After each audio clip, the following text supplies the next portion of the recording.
the Microsoft shareholders have rejected that proposal, which also was backed by Michael Saylor, who gave a 3-minute pitch as to why Microsoft needs to actually buy BTC and why they cannot afford to miss the next wave of technological advancement. However, that proposal was rejected. And as you say, the very interesting part about that is who is actually the think tank coming up with those proposals. And it's the same one that we talked about when we spoke about Amazon's proposal to do a similar vote on whether Amazon should buy a BTC reserve. It's the National Center for Public Policy Research, a conservative think tank.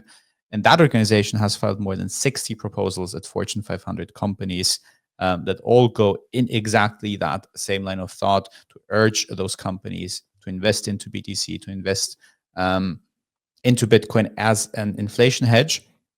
And we also spoke on one of the shows where Sammy had shared this screen on other companies apart from Michael Saylor having Bitcoin treasuries. And I'm going to bring that up for a bit again.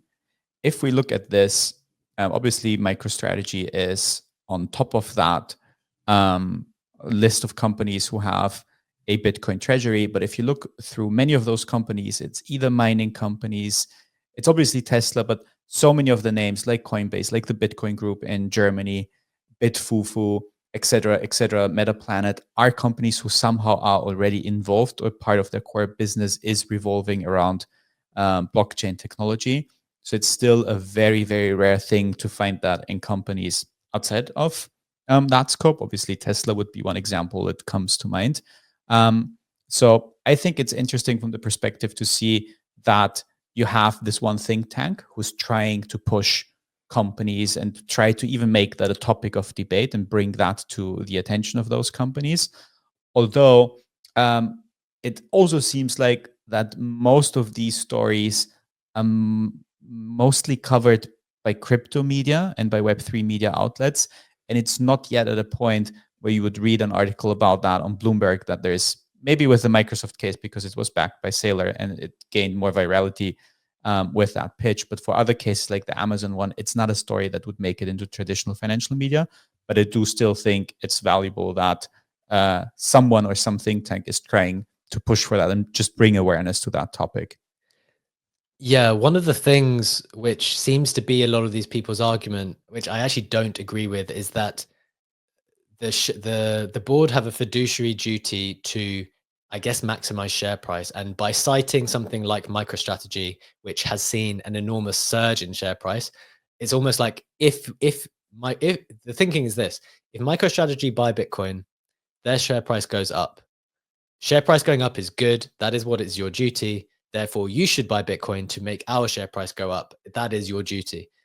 I don't necessarily agree with that. I mean,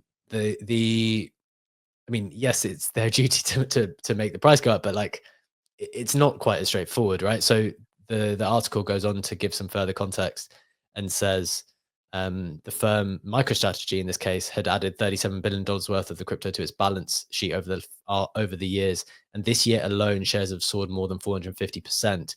In contrast, Microsoft shares are up 26% year to date. It's like 26% year to date is great for a normal company. I don't know that if every single company were to do it, then everyone would have like, I just disagree on the concept that if everyone were to do the same as MicroStrategy, they would all have the exact same results. Like, part of the reason why MicroStrategy have those returns is because they've become the focal point for every person who's looking to get this like levered Bitcoin exposure, and therefore they see the outsized thing. If every single main company would do it, it would almost like the increased potential would like start to diminish with every other one that enters into that realm.